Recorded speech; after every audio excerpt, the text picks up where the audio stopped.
கர்ணன் ஸ்வர்க லோகத்தில் ஏன் மிகவும் வசித்தார்? மகாபாரதத்தின் மனம் கவரும் கதாபாத்திரமான கர்ணன் தியாகம், தர்ம நம்பிக்கை மற்றும் உதவி பக்தியால் மிக்குழிந்து நிலை கொண்டுள்ளார். ஆனால் ஸ்வர்க லோகத்தில் கர்ணன் பசியால் வருந்தியது அவரது வாழ்க்கை மற்றும் தர்மத்தின் ஆழத்தையும் ஒரு மகத்தான பாடத்தையும் வெளிப்படுத்துகிறது.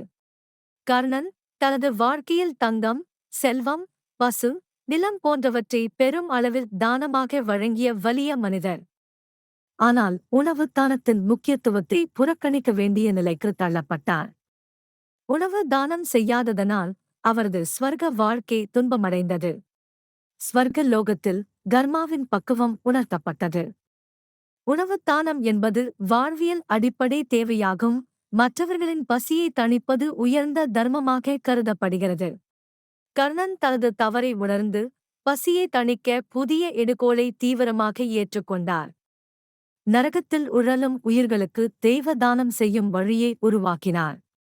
இக்கதை உணர்த்துவது, திருநிலத்தில் தர்மமான உணவு தானத்தை மேற்கொண்டால் தெய்வ புண்ணியம் பெற முடியும்.